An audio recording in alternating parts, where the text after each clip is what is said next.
Hey guys, so it's been a week since we had our ultrasound and found out that little baby girl had passed.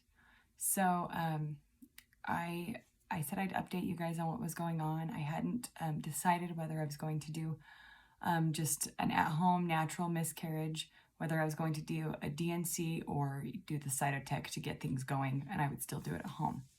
So me and the doctor kind of decided that we were going to give it 2 weeks, see what my body did, and then if nothing happened, then I would go to the cytotech or the DNC. It had been a week. I had had quite a bit of cramping, but no spotting or bleeding yet.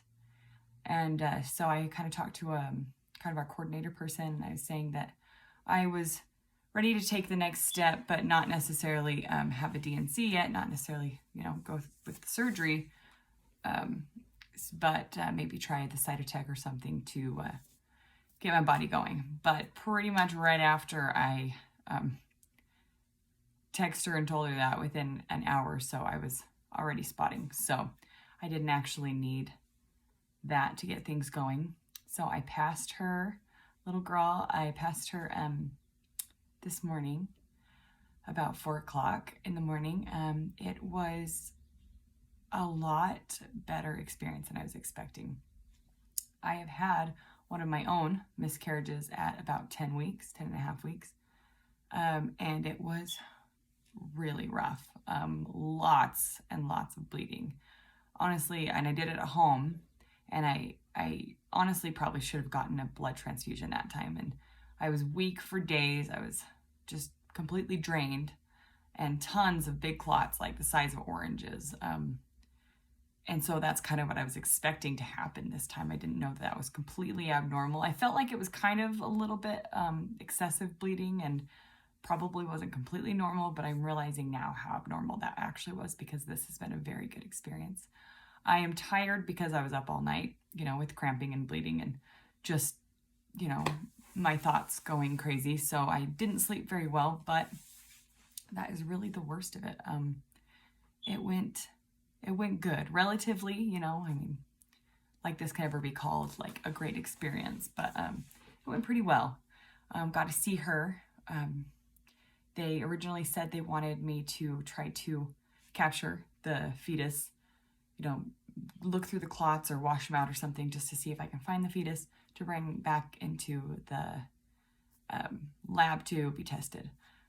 Found her, washed her off. She looked beautiful. She definitely looked a little smaller than 9 weeks. She looked like her development was more like 8 weeks. But she was beautiful.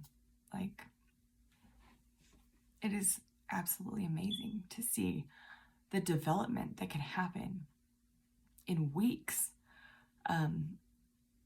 Just from the 4 weeks pregnant, when that baby is just the size of like a poppy seed, to 4 weeks later, that baby, it's like the size of a grape.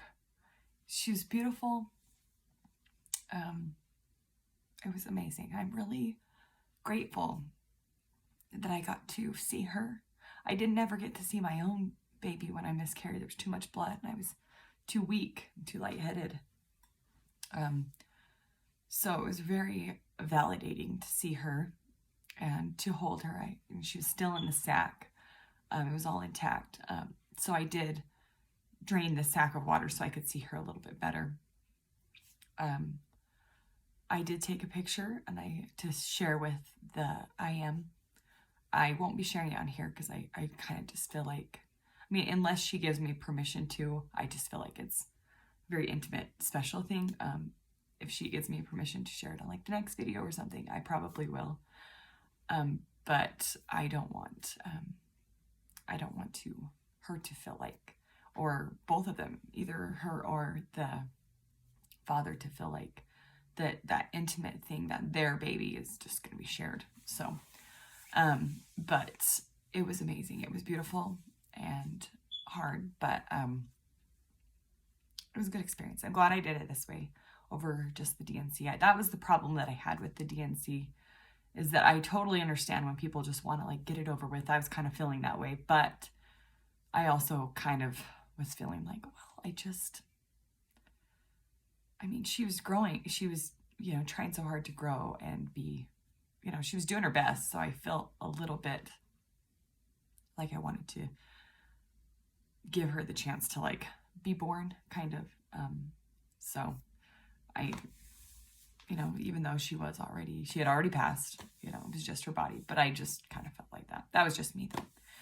I'm glad I did it that way. It was a very good experience. My husband stayed home with me just because he was a little nervous on how it was all actually going to go down. And I was too, because I thought it would be like last time where I was like needing to go to the hospital pretty much. But it went very well. And I will update you guys on what comes next. I don't even know what comes next, honestly. I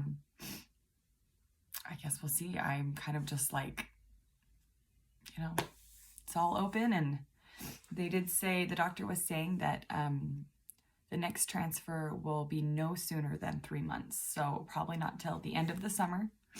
And then we'll probably get going on everything again. Probably, she said, partly to give my body time to heal and be ready. And partly because they're going to be using donor egg.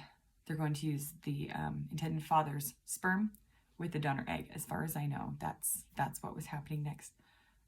And they said it's going to be about a 2-month process for that to be completed anyway. So yeah, I'll just keep you guys updated on how I'm feeling, what's coming next. I'm not really sure, but thanks for watching and thanks for the support.